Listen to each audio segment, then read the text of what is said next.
I thought about changing the title. The title says Lessons Learned Managing Hypergrowth. I thought maybe I should change it to Lessons Learned Managing Hypergrowth for Your Boss, because he exited pretty well, as you probably saw. I'm joking, I'm joking. So just to be clear, I'm not here in an official Wework capacity. I don't work at Wework anymore. I left a few weeks ago. So I am taking some time off and enjoying life. Okay. I am taking some time off and enjoying life. Oh, yeah, I left a few weeks ago, yes. That's a different story. I'll get into some of that, but not too much detail. So, but before I talk about some of the lessons I've learned in managing hypergrowth throughout my career, I want to just tell you a little bit about who I am and where I'm from. And just so you know kind of the experience that I have, and in terms of just the insights I've learned, what to do and what not to do. So I'll also get to some of the things that you shouldn't do later on, but let me first start by some of the things that you should do. So first of all, I'm from Copenhagen. I was born and raised in Denmark. Now, I don't sound Danish, I know that, and my last name is certainly not Danish, but I was born and raised in Denmark. But the Danes are very progressive. Is there anybody from Denmark here? Okay, there's a few. Okay, the Danes are very progressive. So when I got married in 2003 to my wife, I took her last name, right? Because why should the women always give up their names? So I took her last name, as you know, a good modern progressive Danish man does. And I also grew up in a country where all the TV is in English, pretty much. So I don't really have much of an accent. It comes out when I'm a little tired or slightly drunk, but mostly it's gone because I've been living abroad for a long time. But I was always a nerd throughout my entire life. So in 2000, I decided to move to California. Let me see if this moves along here with me. There you go. In 2000, I decided to move to California. It was right before the dot-com bubble burst. I was so excited to move because I really wanted to go and be part of the revolution that was happening in technology. I still fundamentally believe that technology can have such an impact for good in the world, in all aspects of society. And I wanted to be part of this revolution. And back then in 2000, there wasn't really much happening in Denmark. It was pretty barren. It was so depressing going to work every day. I actually worked for a CRM company for about a year or so, and it was like working in a factory. I would come into work at 9 o'clock in the morning, you'd have 30 minutes for lunch, and at 5 o'clock exactly, people would leave work. There was no passion, there was no excitement, there was no feeling of that we were changing the world. So I really wanted to go to Silicon Valley where all that energy was happening. So one day I quit my job and I bought a one-way ticket to California. And I didn't have a job, I didn't have a place to stay. I just knew that I didn't want to look back on my life when I was 50, 60, 70 years old and thought to myself, I was too scared to go. And you know what, Denmark's very safe. If it didn't work out in Silicon Valley, I could always come back to Denmark. So I decided to move and just kind of follow my heart and just kind of really take a chance on something. And it's been just the journey of a lifetime. So I've been there for nearly 20 years now with a slight detour to the UK. And in those 20 years, I've worked at some pretty great companies. It's not all the companies I've worked for. I've also worked for some that didn't make it. But Veritas, for those of you who remember, was kind of an iconic company in the late 90s and early 2000s. They got acquired for $13 billion by Symantec in 2005. Then I joined Salesforce, actually in the UK, where I was based for quite a while. And I went back to the US with Salesforce at the end of 2009 to run one of their product lines called Chatter. And that was at the time called, we marketed it as a Facebook for work, a way to connect and communicate with your employees and your teams much better than you could over email. And it just kind of took off like wildfire. And I'll share some of my learnings from then. Then I joined Box and kind of went through the hyper-growth curve at Box to get them to an IPO, which was really fun, going from about 200 people to just over 1,000 people, getting to an IPO and everything else. Then I joined a Battery Ventures funded company, Vera, which was a cybersecurity company, where I ran marketing for a few years. And then I joined LinkedIn, and I was at LinkedIn for a few years. And if you had asked me a year and a half ago, 2 years ago, I would have probably said I was going to be at LinkedIn for a very long time. Because I think LinkedIn, to me, is a platform that's transformed my life. I connect with great people, I connect with great content, and it's just a very positive platform. In a time when I think a lot of platforms have become tainted, with negativity or a lot of bias, and they're influencing people in very, I think, harmful ways, but LinkedIn is still kind of, to me, a very pure platform. And I loved working at LinkedIn, and I still love the platform to this day. And throughout my time, I've been sharing lessons learned, and I write a lot about these lessons learned from all these different companies on LinkedIn and other forums as well, and you can go read about some of these. But then this small company came to me about a year ago, just over a year ago, and they needed really to have somebody come into their company and lead them through the marketing conundrum that they were facing. They were doing some interesting marketing, but it was kind of scattered effort. They basically had marketing over 5 or 6, I think maybe even 7 different teams, and there wasn't really any consistency or scale or leverage behind the marketing they were doing. And if you looked at how they were doing marketing in one region versus another, it was kind of all over the place. And so they kind of wanted me to join the company. And the reason why I ultimately joined is because of these three reasons. Number one is really around the purpose of the company. I know a lot of things have been written about Wework, and I don't have to kind of go over all those things again about the good or bad about the business model, but the core purpose of getting people to have more satisfaction out of the work that they do is still something I fundamentally believe in. If you think about most office spaces today, they suck. They're soulless, right? They don't unleash your creativity or your community in any way that's really fostering your soul. And for many of you who've probably been in a WeWork, they're light, they're airy, they kind of bring people together in really interesting ways. So I really like that aspect of it. And to me, it was kind of a natural extension of what LinkedIn is all about creating community and getting people together in really positive ways. The community aspect of WeWork was also something that was really attractive. Yes, it's hard to create great office space, but it's not that hard. A lot of companies can go out and create great office spaces, but at the core of what WeWork was trying to do, and is still trying to do, is how do we bring people together? It's not just about coming to work and doing work, but it's also about how do we bring people together when they're in work. So for example, they purposefully designed all the buildings and all the spaces in such a way that interactions are encouraged. So how many of you have been in a WeWork? Okay, quite a few of you. So for example, the hallways in a WeWork are purposefully very narrow. So people will run into each other and start conversations with each other. And it's not something you would naturally think of, but it's all behind the thought that we want to actually have community be at the core of what we do. And then finally, I really joined also because of the impact that a company like a WeWork could have on somebody's life. A lot of today has been talked about Uber and Airbnb and a lot of great companies that are out there. And I love those companies. I use Airbnb all the time. I use Uber all the time, a lot of these food delivery services. But to me, I only think about these services when I need them. Well, contrast that with something like a WeWork. You're in a WeWork, if you work in one, 40 hours a week, 50 hours a week. So the ability of a company like that to influence your life in a very positive way, I thought was very, very high. And that's really what lies at the core of the vision of WeWork. Now, you can argue, of course, that they might have gone out and done some things that were beyond that vision, and I wouldn't disagree with that. But that was really at the core of it, and that's what attracted me to the company. So that's a little bit of background about why I spent the last year at WeWork. And I left just over a month ago, or just about a month ago. Obviously you've read about what's going on at the company, going from extremely high valuation towards an IPO, and then having it not be an IPO, and now going through some quite tough times. I left also because I'm based in San Francisco. I'm not moving to New York. It's not part of my life to uproot my life and move to New York or be on a plane every single week. And it's going to be, I still believe that WeWork can turn this around, but it's going to be a bumpy road for the next couple of years. So I've just decided to opt out. And so now I'm taking some time off. So let me share with you some lessons learned from hypergrowth in these different companies. Not just about WeWork, but it's about Box, Salesforce, others I've worked for as well.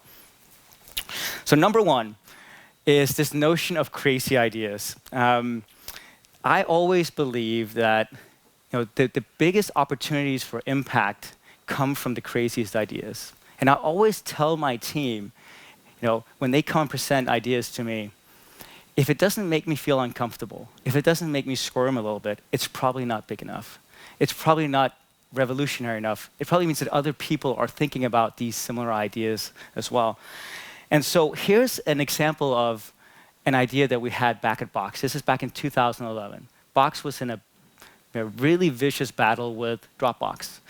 And the whole race was kind of a race to, well, how can we get people on the platform as quickly as possible, make it sticky, but also give them a reason to come back.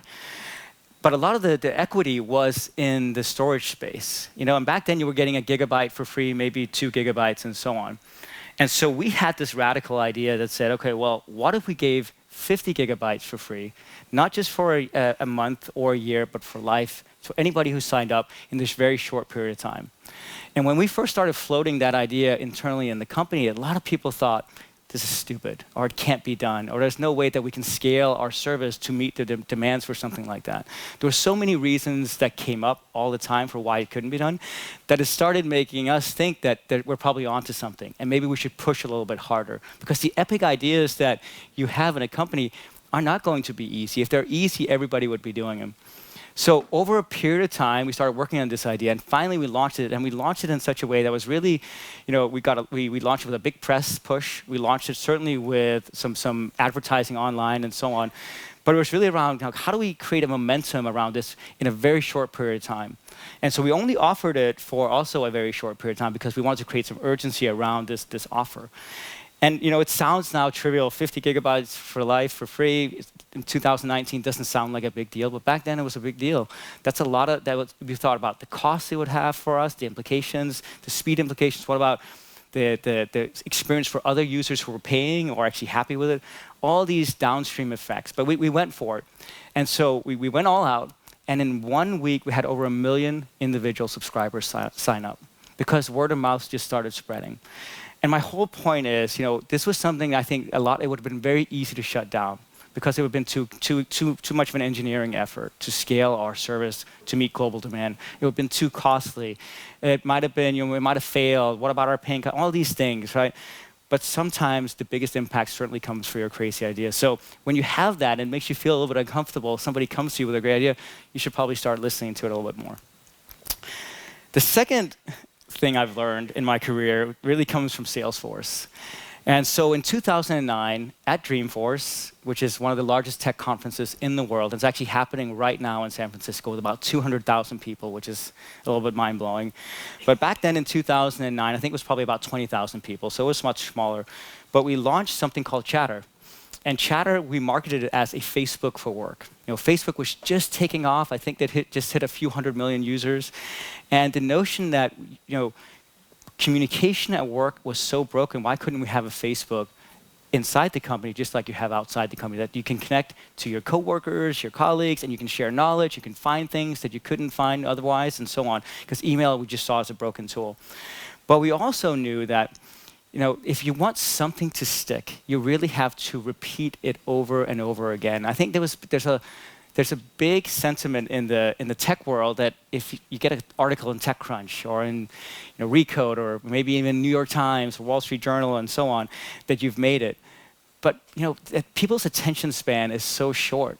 And if you want something to truly stick and you want to really create a brand around something, you have to repeat it over and over and over again.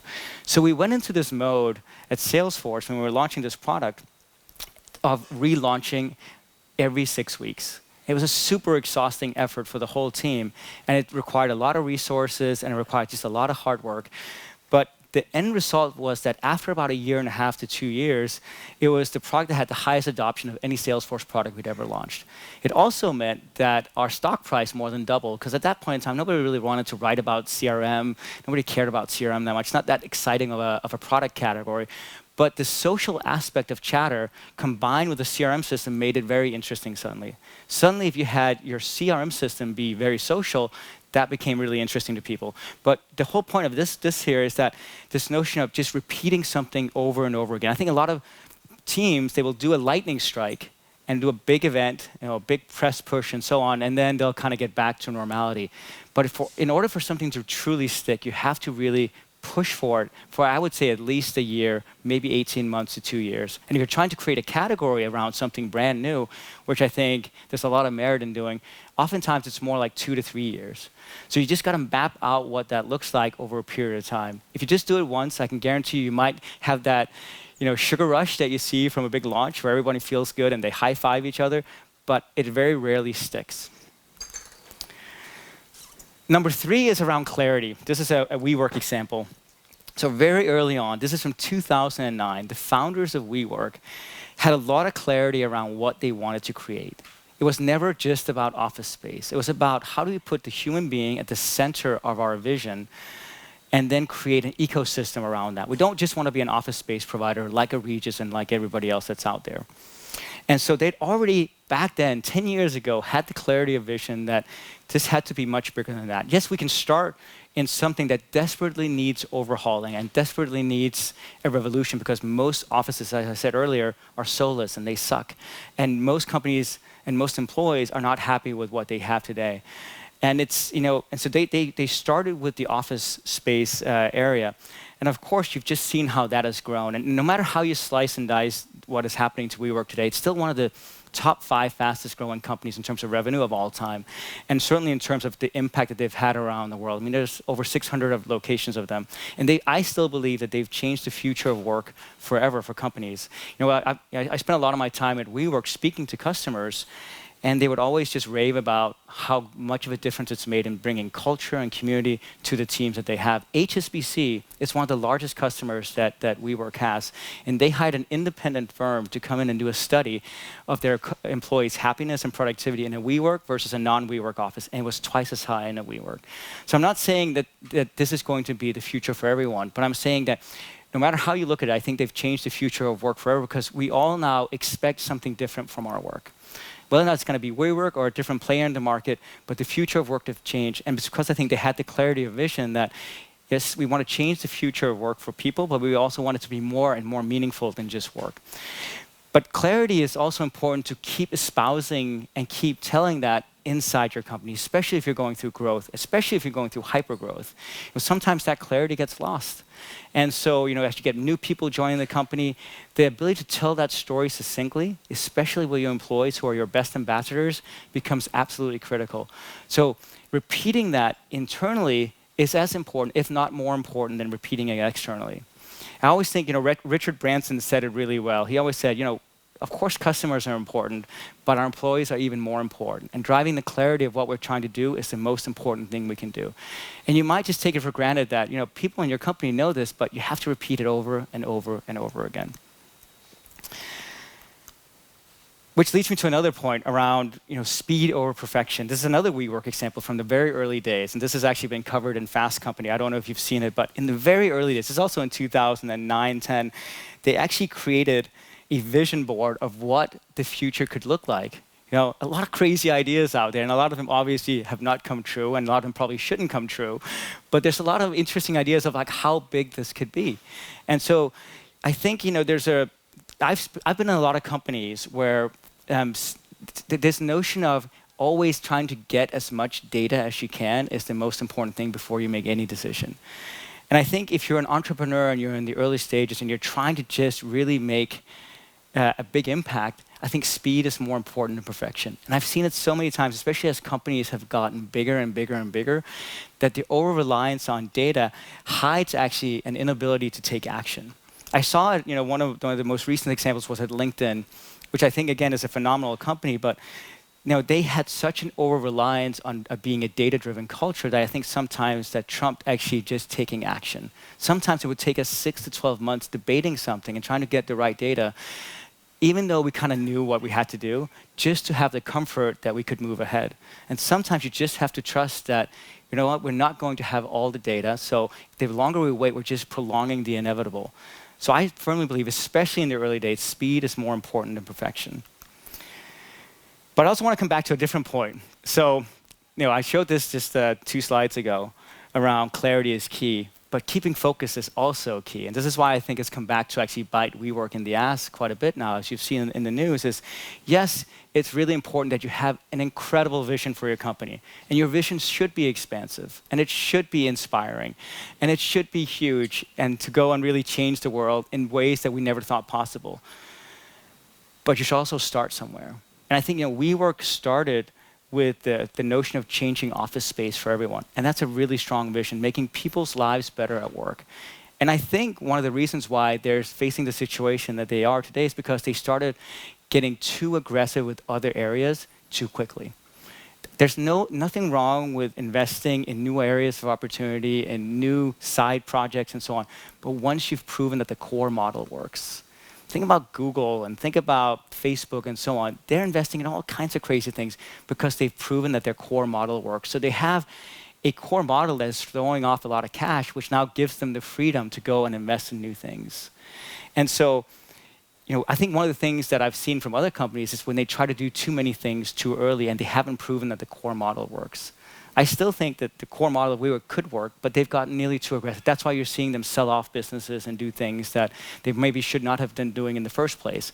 So my advice to you is just really keep focused. It's so tempting because you as the founders have some really grand visions, and you might think, well, we should go into this adjacent area, or there's this new opportunity, but keeping focus is a skill. Saying no is a really, really good skill to have. And then finally, one of the things I learned just in doing marketing for many, many years is that humans are social. Human beings love getting together. There's a phenomenal turnout here at this event, and all the data that I have analyzed throughout my career at Salesforce, at LinkedIn, at Box, and certainly at Wework, I saw it really, really starkly at Wework, is that the ROI from spending money, marketing dollars on brand events, on human events, is the ROI is much higher than just spending it on digital advertising. Of course, it's also expensive. Putting on events is an expensive thing, but the loyalty that you get to a brand once you actually get face-to-face with the people representing that brand is much higher than if you just see something online. And I don't know if you've been following the space, but in the last 2-3 years, there's been a lot of research out from very prominent sources, HBR and McKinsey and so on, that just says that people are getting numb to digital advertising. We don't even really pay attention anymore because we're just so overwhelmed with it. In our Facebook feed, on LinkedIn, on newspaper sites, and so on news sites. It's just everywhere. And so we're becoming numb to it. So it's not as effective anymore. But what is really effective is getting people together. It's expensive, but the ROI is really high, so especially if you're trying to build a brand, if you're trying to build loyalty and love for what you do. And especially if you're in the category of actually trying to close B2B2C, like to other businesses, sometimes the deal sizes are much, much larger when you actually get people face-to-face and convince them of the merits of what it is that you're trying to do. So I would highly recommend not just over-investing in digital, but also investing in brand building and social events and so on to really galvanize the community around what you're trying to do. So that was some lessons learned. Let me just quickly share some lessons of things that never work. Number one, assholes. If it's not obvious already, nobody enjoys working with an asshole. And I've written about this a few times. It's one of my more controversial articles. But I think there's a notion, and I hope it doesn't come to Europe, but there's certainly a notion in the US that you have to be a little bit of a jerk in order to make it. Have sharp elbows and it's kind of a dog-eat-dog mentality. And I just fundamentally believe that nobody really wants to work with those kind of people. And the reason I put it here as a lesson learned is because once you spot these people in your company, the best thing you can do is root them out very quickly because they're very toxic for your culture. And that's one of the biggest regrets I have had in my entire career is when I've taken too long to take action on those people. You already kind of know. I bet every one of you know that there's probably somebody in your company that's kind of a jerk, doesn't treat other people very well, or is too self-centered, too much in it for themselves. And they just have a way of influencing the culture in a very, very negative way that makes other people in the company not show up and do their best and not give it their all and not be bought into the mission of what you're trying to do. And that's very dangerous for everyone. Number two is this, again, I mentioned it earlier, but this over-reliance of data. There's nothing wrong with data. It's great. And as a CMO, I have to rely on a lot of data to make a lot of decisions. It's part of my job. I have to. But I always think that people and companies operate at 3 different levels. There's the tactical level, the strategic level, and the epic level. And epic is really hard. And I usually define doing epic things in one of 2 ways. Either you find something that's broken and you do it 10 times better, or you try something that's never been done before. But it's not going to be easy. If epic was easy, everybody would do it. But the other thing about operating in the epic category is there's usually very little data to guide you. If you're just doing tactical shit all day long, there's a lot of data to tweak and optimize everything you're doing all the time. But once you move from tactical to strategic, the data becomes less. And once you move from strategic into the epic category, where the iconic moments in your career, in your life, in your company, in your brand becomes true, there's very little data to support you. Because if everybody else had the same data, they'd probably be doing it already. So that's where you have to combine maybe the little data that you have, but with the gut feel of what you think the future is going to look like. So just relying on data rarely, in my mind, just leads to epic outcomes. But that's a decision that you have to make. And then finally is this notion of loud silence. I wrote an article around the rules I live by at work. And one of the rules I live by is this notion of over-communicating. In the absence of information, people make up their own stories. And I've seen it time and time again. I certainly saw it in my last couple of weeks at Wework, with all this news swirling around. When you're not communicating to people, guess what? People will make up stories in their own head. Or they'll be influenced by stories that are not true. So I always think you need to communicate and over-communicate, even if there's nothing new to communicate about. And it's easy to forget if your company is in growth mode or in hyper-growth mode and you're adding new people and so on, it's easy to forget this point around just over-communicating all the things that are there, because you're going to make a lot of right decisions, you're also going to make a lot of wrong decisions. And communicating about the right decisions and the wrong ones are equally important. Because again, if you don't communicate about it, people will make up their own stories. And again, it's one of the things that I really try to be better at. I'm not perfect at it, but I always regret when I haven't communicated enough, because I can see it eats away at people, and then rumors start swirling and so on. So communication is absolutely key. So my final advice to you before I depart is really around this, this notion of hiring just great people. I think a lot of us here, me included, we think of ourselves as really high achievers. So we set the bar really high for ourselves and for other people. And so we go and hire really great people, but a lot of times, we oftentimes think we can do their jobs better. And I've certainly seen it. Maybe it's not true in all disciplines, but in marketing, everyone always thinks they can do marketing really well. It's like, oh, interesting. I don't go over and try to do your job, but thank you for telling me how to do mine. But the best thing you can do as leaders is to hire great people and get out of their way.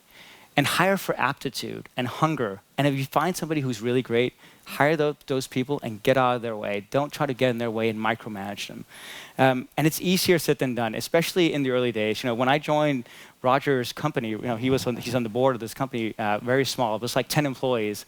And you're trying to get into everything. I was a CMO, and I was also running sales for a while. You're trying to get into everything.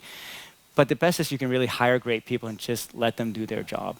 And it's sometimes, a hard lesson to learn, but I'm just trying to impart that to you. And then finally is focus on getting shit done.